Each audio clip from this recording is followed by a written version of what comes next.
자, 오늘 본문 말씀 이사야 9장 6절 그리고 베드로전서 2장 9절입니다. 다 같이 봉독합니다. 이는 한 아기가 우리에게 낳고 한 아들을 우리에게 주신 바 되었는데 그의 어깨에는 정사를 메었고 그의 이름은 기묘자라 모사라 전능하신 하나님이라 영존하시는 아버지라 평강의 왕이라 할 것임이라. 그러나 너희는 택하신 족속이요. 이거 박수가 포인트가. 시작. 그러나 너희는 택하신 족속이요 왕같은 제사장들이요 거룩한 나라요 그의 소유가 된 백성이니 이는 너희를 어두운 데서 불러내어 그의 기이한 빛에 들어가게 하신 이의 아름다운 덕을 선포하게 하려 하심이라. 할렐루야. 이 베드로전서 2장 9절에 보면 왕이라는 게 나오죠. 이게 우리 보고 왕이라고 말하는 거예요. 이사야 9장 6절은 누구를 왕이라고 말씀하세요? 예수님을 왕이라고 말하는데 9장 6절의 맨 밑에 줄에 평강의 왕, 다른 말로 말하면 화평의 왕이란 말이에요. 화평의 왕이란 말이에요. 그렇죠? 여러분, 마태복음 5장 9절에 보면 화평케 하는 자는 복이 있나니 그들이 하나님의 아들이라 일컬음을 받을 것이며. 오늘은 어젯밤 하늘문에서 다윗이 약속받은 대로 온 이스라엘의 왕이 되는 과정 속에 어떤 하나님의 준비하심이 있었는지 메시지를 봤죠. 들었어요. 요걸 오늘 저녁 예배 때 조금 더 또 다져서 우리가 왕 같은 제사장, 우리가 하나님의 아들이라는, 그래서 평화의 왕이 되게 하기 위해 하나님이 우리의 삶의 걸음 속에 어떤 훈련을 시키는지. 중요한 건 하나님의 아들은 화평케 하는 자예요. 하나님의 아들은 왕인데 그 왕은 무슨 왕이라고요? 화평의 왕이에요. 화평의 왕으로 우리를 만드시면서 그분의 아들 삼아 가시는데, 만들어 가시는데 어떤 과정을 겪게 하셨는지 다윗이 앞서 겪었던 경험들을 우리에게 적용해 보면서 그래서 이런 사건 저런 사건이 내게 일어나게 하시는구나. 누구 만들려고? 나를 하나님의 아들 화평의 왕을 만드시려고. 그러면 잘 아시는 대로 다윗은 사무엘에 의해서 이미 이스라엘의 왕으로 어린 시절 기름 부음을 받죠. 이후에 그는 사무엘하 2장 4절 전반부를 보면 시작. 유다 사람들이 와서 거기서 다윗에게 기름을 부어 유다 족속의 왕으로 삼았더라. 유다 족속, 유다 지파죠. 누구예요? 자기가 소속된 지파예요. 다른 말로 말하면 나와 이미 친분이 있단 말이에요. 관계가 좋단 말이에요. 어떤 면으로는 내 안에 계시는 예수를 보고 있는 자들이에요. 그렇죠? 그러니까 진짜구나. 진짜를 알아보는 자들이 있다 이 말이에요. 이게 유다 지파라고 적용돼요. 그런데 5장 3절을 봅시다. 어떤 일이 벌어지나. 시작. 이에 이스라엘 모든 장로가 헤브론에 이르러 왕에게 나오매 다윗 왕이 헤브론에서 여호와 앞에 그들과 언약을 맺음에 그들이 다윗에게 기름을 부어 이스라엘 왕으로 삼으니라. 여기서 이스라엘의 모든 장로는 누구를 말하냐? 구체적으로 사울 왕을 따르던 백성들을, 장로들을 말해요. 그리고는 맨 밑에 줄에 보니까 다윗에게 기름을 부어 이스라엘의 왕으로 삼았다. 이 이스라엘은 뭘까요? 유다 지파를 떠나서 또 사울을 따랐던 사람들을 떠나서 온 이스라엘의 왕이 되었다 말이죠. 그러면 하나님의 아들 왕이 되어가는 과정, 다윗을 약속 따라 하나님의 아들인 왕으로 만들어 가시는 하나님의 특별한 준비하심이 있었고 훈련이 있었는데, 다윗이 받은 훈련을 우리가 잘 살펴보면 우리 각 사람도 하나님의 아들 왕으로 만들어 가시기 위해 우리도 동일하게 그 과정을 겪도록 준비시킨단 말이에요. 그러면 어떤 준비예요?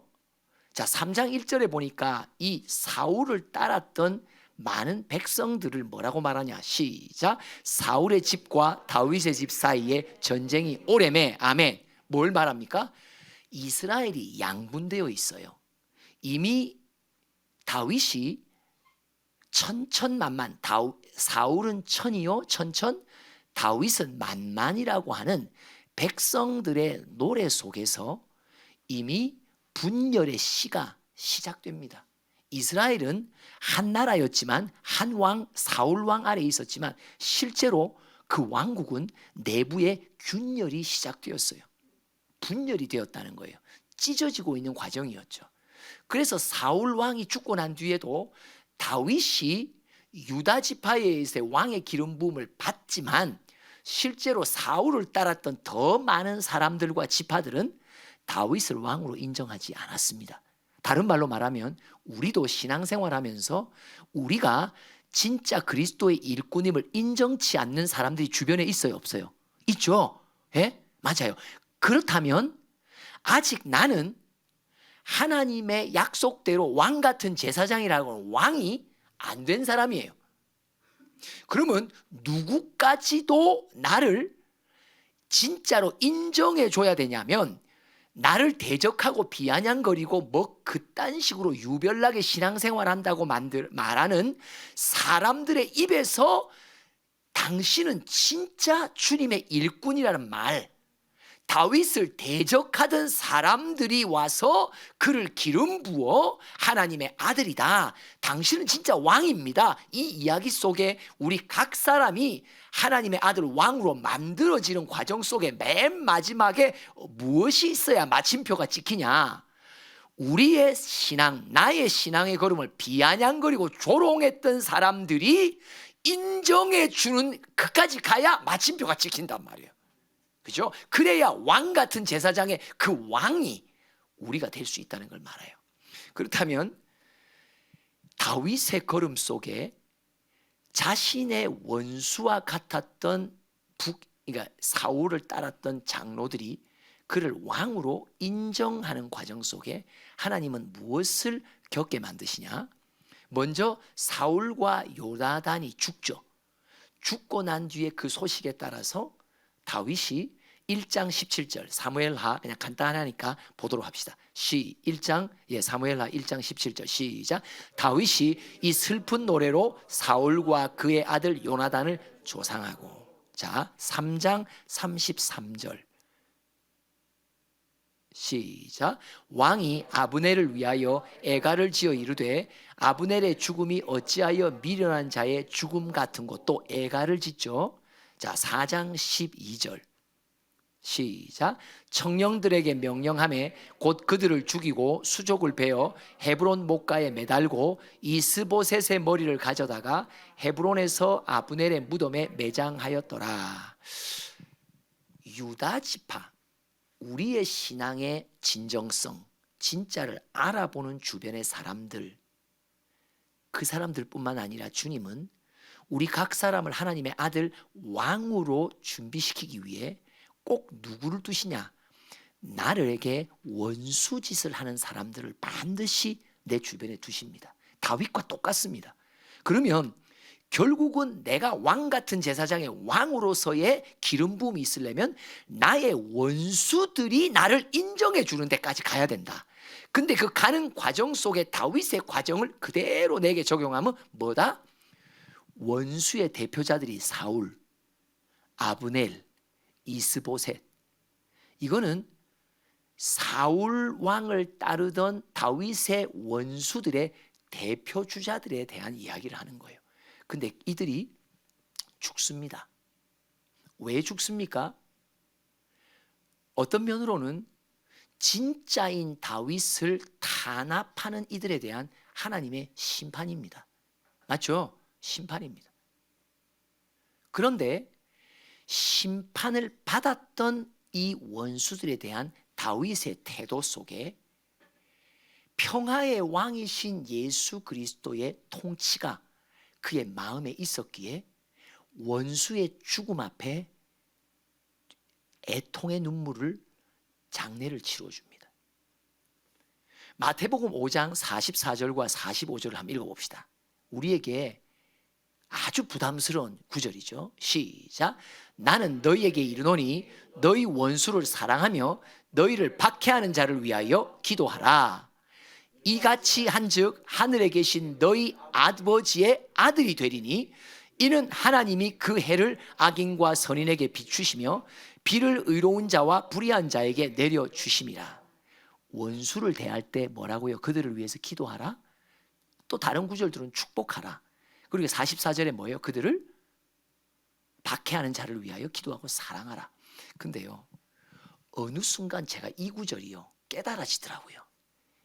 여러분, 이거요 무엇이 전제되냐면요, 요 구절은요 누구에게 순종할 수 있는 구절이 되냐면, 많은 세월 동안 나의 신앙을 조롱하고 핍박했던 자들에게 하나님이 강력한 매를 대십니다. 그의 인생 속에 사울이 당했듯이, 아브넬과 이스보셋이 당했듯이 매가 딱 들어간다고. 근데요, 이 매가요 내가 생각했건 보다 너무 세게 들어가는 거예요. 나는 그들의 비아냥과 조롱과 박해 속에 아주 쥐 죽은 듯이 그 세월을 인내하며 살고, 원수 갚음을 네가 직접 하지 말라, 내가 친히 신원하는 때가 오리라.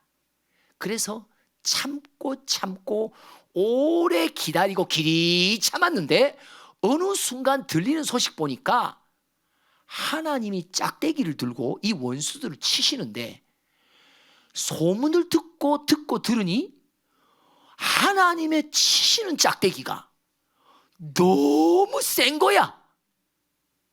이런 거 여러분들 경험하실 겁니다. 저보다도 이 길을 앞서 가시는 분들이기 때문에 저보다 더 앞서 경험하신 분들이 여기 더 있을 거예요.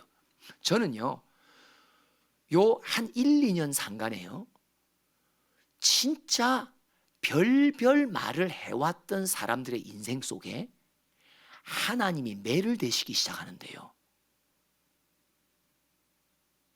그 소식을 듣고 신기해요. 제 마음에 그 영혼을 위한 기도가 눈물로 시작되더라고요. 신기하죠? 그들이 나에게 행한 것을 생각하면요, 이거는요 치가 떨리고 때리시는 하나님을 응원할 판인데, 신기해요. 내가 아닌 거예요. 왜 그럴까 생각하니까 첫 번째 뭐냐면, 하나님의 은혜가 뭐냐면, 핍박을 받고 조롱을 받을 우리에게 주신 하나님의 은혜가 뭐냐면, 어떤 말을 듣고 어떤 욕을 듣더라도 하나님이 내 안에 주께서 하신 일이라는 것으로 자꾸 받아들이는 세월을 가진 거예요. 시편 44편 주께서 하신 거야. 하나님 너무 심한 욕을 해요. 그러면 또 예배 드리면 주께서 하신 거래네. 그리고 오히려 그 욕 속에서 내가 고쳐야 될 죄의 뿌리를 캐내는 쪽으로, 내 죄와 싸우는 쪽으로 에너지를 쓰라고 하시네. 하나님, 저 욕은 너무 하는 거 아니에요? 아니야, 내가 시킨 거야. 별 욕을 다 시키셨어요. 그리고는 그 욕을 내가 약을 삼아서 내 죄와 싸우는 데만 집중한 거예요. 이 참 신기한 게요, 그런 대적자들의 말을 오래 인내를 어떻게 할 수 있을까 생각하니까요, 거기다가 관심을 안 가지고 그 욕을 받자마자 나는 내 죄와 싸우는 쪽으로 성령이 인도하시니까 맞받아칠 겨를이 없는 거예요. 맞죠? 집중을, 내 영혼의 집중을 내 죄와 싸우는 쪽으로 하니까. 그러니까 오히려 그들의 욕이, 나는 세월 동안 살펴보니까 내가 하나님 안에서 자라나는 걸음만 됐지, 그러니까 유익이 됐더란 말이에요. 그죠? 그러니 그 어려운 세월들을 하루 이틀 지나가듯이 획 지나갔죠. 물론 뻥이지만. 무슨 하루 이틀이요, 100년은 된 것 같아. 근데 지나가 보니까 이게 훌쩍 넘어간 것 같아요. 근데 그 세월을 넘기면서 어느 순간 소식이 들리는데, 그 가정을 막 치는 소식이 들리는 거예요. 근데 신기하게도 내 안에 보복을 하고 싶은 마음이 싹 없는 거예요. 어떤 마음이 드냐? 긍휼의 마음이 드는 거예요. 그 가정을 주님, 그가 주님을 몰라서 그렇습니다. 하나님, 저도 너무 무지해서 주님을 성경은 많이 아는데 말씀을 모르는 거예요. 하나님이 누구신지를 모르는 거예요. 내가 예수님을 몰랐어요. 복음을 몰랐어요. 그래서 저도 참 많이 엉뚱한 짓 많이 하고 마음 아픈 일 많이 했잖아요. 하나님, 뭘 몰라서 그러니까 용서해 주시고 긍휼을 베풀어 주시고 제발 좀 불쌍히 여겨주세요. 이 기도가 되는 거예요. 그러니까 여러분, 이 마태복음 5장 44절과 45절이요, 저는 요거 최근에 제가 풀렸어요. 원수를 사랑해라, 너를 구박하고 박해하는 자를 위하여 기도하라. 이게요, 그냥 되는 일이 아니라 이 핍박의 세월을 인내하며 내 죄와 싸우는 성장의 걸음으로 삼고, 어느 때가 되니까 주님이 골라가면서 치시기 시작하는데, 와, 소식을 듣는데 내 마음이 기쁘다고 하는 게 아니라 불쌍히 여겨달라는 마음으로 변화되어 있는 나의 성장의 모습을 보게 되는 거예요. 화평의 왕이신 예수가 내 안에 진짜 뿌리를 내리고 계시는구나. 내 정신을 같으면 우리 아들을 붙들고 내가 유언을 남기는 거지. 상인아, 누구 내가 이름을 남긴다. 지웅이가 도와줄 거야. 이들은 반드시 어느 순간 보응받아야 되느니라 하고 이렇게 될 뻔했는데, 이게 신기한 게 긍휼의 마음이 어디선가 오는 거예요. 이건요 진짜 내 마음이 아니에요. 화평의 왕이신 예수, 그분의 통치 속에 성장하며 내게 주신 특별한 선물이구나. 그죠? 이게 신원의 때가 왔을 때 원수들을 향해 기도하며 불쌍히 여기는 마음이 그때서 생기는구나.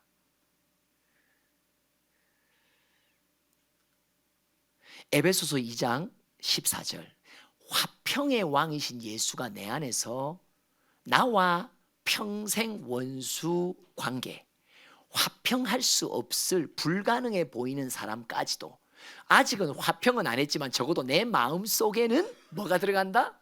그들을 불쌍히 여기는 마음이 생기기 시작했다라면, 이것이 언젠가 화평으로 열매 맺는 것은 분명한 정도의 길이잖아요. 읽어봅시다. 시작. 그는 우리의 화평인시라. 둘로 하나를 만드사 원수된 것 곧 중간에 막힌 담을 자기 육체로 허시고, 그러니까 원수되어 있던 너와 나를 우리라고 하는 화평으로 하나로 만드사. 근데 어떻게 만드셨다? 예수 그리스도의 육체로 만드셨단 말이에요. 계속 시작. 법조문으로 된 계명의 율법을 폐하셨으니 이는 이 둘로 자기 안에서 한 새 사람을 지어 화평하게 하시고, 화평의 왕이 내 안에서 일하고 계신단 말이에요. 내 안에서 앞서 일하신 그분의 역사가 원수의 관계인 너와 나를 하나로, 우리로 만들고 계신단 말이에요. 계속 시작. 또 십자가로 이 둘을 한 몸으로 하나님과 화목하게 하려 하심이라.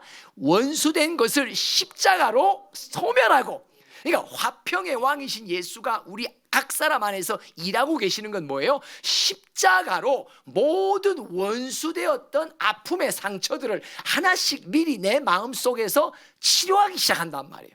그렇죠? 그래서 오히려 내 원수의 가정에 무슨 안 좋은 일이 일어났다 할 때 반응이 이전 같으면 잘 됐다라고 말할 건데 그 말에 마음과 생각조차도 안 오더란 말이에요. 참 이게 십자가의 역사입니다. 계속해서 시작. 또 오셔서 먼 데 있는 너희에게 평안을 전하시고 가까운 데 있는 자들에게도 평안을 전하셨으니, 이게 무슨 말이에요? 내 안에 평안, 내 원수의 심령 안에도 평안, 평안과 평안이 어느 때에 모여져서 우리의 관계가 화평. 계속 시작. 이는 그로 말미암아 우리들이 한 성령 안에서 아버지께 나아감을 얻게 하려 하심이라. 아멘. 오늘 제목입니다. 화평의 왕이시여. 그럼 여러분 화평의 왕으로 만들어주세요. 화평의 왕이시여. 화평의 왕이시여. 둘로 쪼개진 원수된 관계도 화평의 왕이신 예수의 십자가가 둘을 하나로 뭉치고 한 성령 안에서 아버지께 함께 하나 되어 나아갈 수 있도록 만드시는 놀라운 역사. 바로 이것이 왕 같은 제사장, 다윗이 어느 나라의 왕이라고 하는 교훈보다도 하나님의 약속 속에 우리를 왕으로 세우시길 원하시고 하나님의 아들로 만드시길 원하시는데 그 아들은 뭐다? 화평케 하는 자구나. 다윗의 걸음 속에 왕이 된 화평케 만드는 하나님의 아들로 만드시는 과정이 바로 정확하게 오늘 신약시대에 살아가는 우리 각 사람도 제일 먼저 이 화평의 왕으로 만들어 가시기 위해 우리에게 누구를 허락하신다? 원수들을 곳곳에 허락하고 계신단 말이에요. 맞죠? 그래서 그 원수들과의 관계 속에 내가 더 많이 연단받게 하시고 내 안에 죄악의 쓴뿌리들을 제거하시는 과정을 길이 참게 하시더니 언젠가 하나님이 갚아주시는 신혼의 때가 딱 도착하니까 그 다음부터 정확하게 진짜와 가짜를 가르시며 가짜들에 대한 매를 대시기 시작하는데 그 매의 소식을 들을 때 이미 진짜로 뿌리 내린 성도들은 그들을 향한 긍휼의 마음으로 원수를 위한 기도가 시작되더라. 이것이 내 안에 평안, 내 안에 십자가로 화평케 하시는 그리스도 왕이 내 안에 자리 잡고 나를 그분을 닮아가는 화평의 왕으로 만들고 계신단 말이에요. 화평의 왕이시여, 화평의 왕으로 만들어 주세요. 화평의 왕이시여, 화평이시여, 화평의 왕이시여. 우리 찬양 같이 하는데 왜 중국 찬양 있잖아. 우리 다 일어나서 함께 합시다. 경배합니다. 화평의 왕. 근데 이 화평의 왕이 내 안에서 나를 화평의 왕으로 만드신다. 자, 우리 함께 찬양으로 기도합시다. 힘차게. 아멘. 하나, 둘, 셋, 넷. 경배합니다. 화평의 왕. 할렐루야. 찬송합니다. 밝은 새벽별. 아멘. 기다립니다. 다시 오실 왕 바라봅니다. 공의의 태양 예수 하나님의 아들 예수 나의 구세주